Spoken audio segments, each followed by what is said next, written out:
What's up, guys? I hope you're having a great day. Today I'm going to be giving you 5 reasons I wasn't recovering from anxiety disorder. So go ahead and hit the like button down below. If you're ready to kick anxiety in the butt, leave me a comment. Let me know if you dealt with any of these hurdles on your way to anxiety recovery. If you're watching on Facebook, definitely share this video, tag somebody that could use this message today. I dealt with anxiety disorders, multiple anxiety disorders for 5 long years, and these are some of the things that kept me from recovering a lot faster, and I know some of you are dealing with the same issues. So the goal of this video is to speed up your recovery process. That's what this channel is about, so I want to help you guys out. Let me know in the comments if you dealt with any of these. So the first one, guys, I wasn't seeking professional help. I'm not talking about medical doctors. I'm talking about therapists, psychologists, mental health counselors, somebody that is licensed to help you in those categories. For me, I did go see a medical doctor, and that did help me out a lot. I got a lot of reassurance for my health anxiety, and if you haven't done that, please take that step. I'll include that with the professional help. They are professionals. They went to school for this for a very long time. So you need to make sure that your symptoms are from anxiety and not something serious. So make sure that you are doing that. Please make sure that you're doing that. Now, I didn't, seek help from a therapist, and this is something that I didn't do. Something that I wish I would have, because I dealt with anxiety for a very long time. My recovery process, it did work. The plan that I used, it was a very natural way, but something that I include in there that I didn't actually participate in was therapy. And there were a few reasons for that. At the time I was job hopping, I didn't have insurance, and that's not an excuse, but anxiety definitely made working a lot more problematic. Also, I was in a small town with very little options. I didn't want to drive 2, 3, 4+ hours to go see a therapist. Also, I was having panic attacks in the car at the time, so that wasn't going to be a fun drive, and I'd be worked up by the time I got there. Also, I thought it was cheesy, and I didn't really think it was going to work. I imagined somebody being there in a suit. I'm laying on a little futon or sofa, and they're just asking me how I felt. I was scared that it would be a waste of my time, my energy, and my money. So those were things that kind of held me back from trying that out. But I really wish I would have at least taken that leap of faith and tried it one time.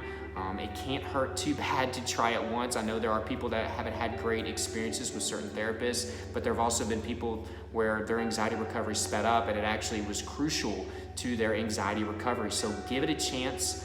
Don't knock it till you try it. I will leave something that I believe in, and I do include in all my descriptions.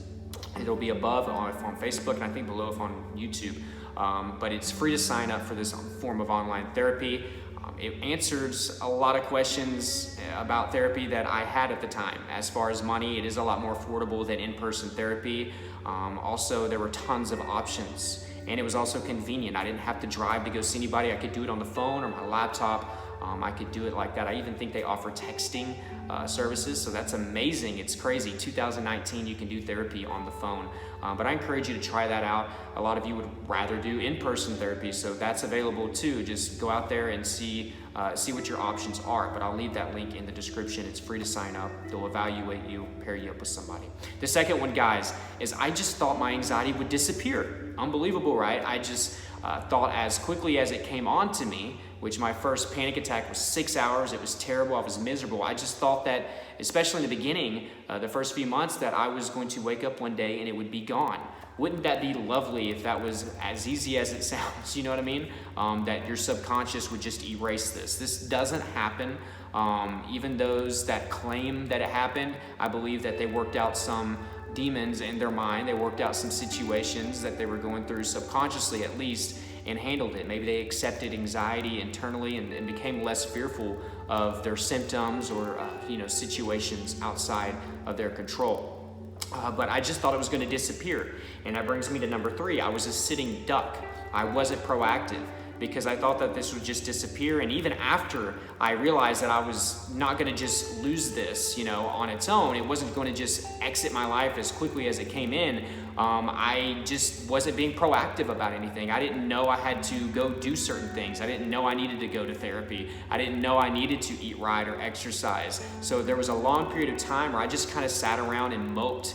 And I was feeling sorry for myself, and I was just having tons of anxiety and panic attacks. It's only going to get worse, guys, if you're not actively seeking help, whether that be the professional help that I mentioned, if you're not changing your diet, your lifestyle, if you're not trying to identify the root causes of your anxiety, if you're not meditating, if you're not journaling, if you're not seeking online help from forums or YouTube channels like this. you need to be doing that each and every day. Anxiety isn't going to take a break, so why should you? So make sure that you are not being a sitting duck. A sitting duck has no protection. It's just sitting there, it's not flying, it's just waiting for a hunter to come out and kill it. So don't be a sitting duck. Number 4, guys, I would let my guard down.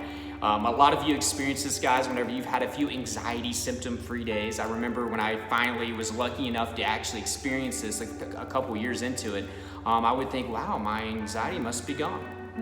And then I'd be calm, chill, and relax, and then out of nowhere, my chest would start hurting, and I'd be like, oh my God, this is it. I really am going to die. Now I am having that heart attack that I've always feared because there's nothing going on. My subconscious had not fully healed, okay? There's muscle memory there. It is still stressed out. I didn't actually deal or resolve at least the root cause of my anxiety. I still had a long ways to go. Some of you are not realizing that this can be a long process.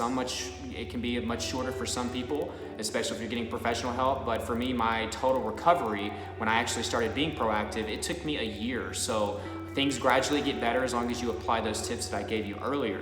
But I would let my guard down, and it would freak me out when I would have symptoms while being relaxed. The 5th one, guys, was substance abuse. Substance abuse was pretty bad for me in the beginning, and it really held me back. I was drinking every single night, and the reason I did this was to numb me of my anxiety symptoms. So I had to start drinking in the afternoon. I didn't have to, but I chose to make my panic attacks stop, to make my chest pain, all the crazy symptoms that I had of anxiety. And then I would do this all night. It helped me with sleep, I thought, even though I wasn't getting quality sleep. But then I would wake up and have this horrible anxiety hangover the next day, and it would just make my anxiety that much worse. So what did I have to do? I drank again to make that go away. So you see the cycle. And as long as I was participating in that and drinking every single day, I was not going to get any better. So guys, I hope those 5 things really spoke to you. And if you are dealing with any of those, please change your routine. Be more proactive. You have to change to grow, okay? So make sure that you're doing that. If you got value, please, again, like this, share this. Make sure that you do leave me a comment. Let me know what you're going through. Also, subscribe if you haven't. Hit the bell so you get updates when I put my videos out. And guys, again, I have tons of resources in that description to help you out with your anxiety, including my anxiety tips and that free sign-up link for online therapy. So guys, I love you all. Keep fighting and keep pressing on. Until next time, I'll talk to you later.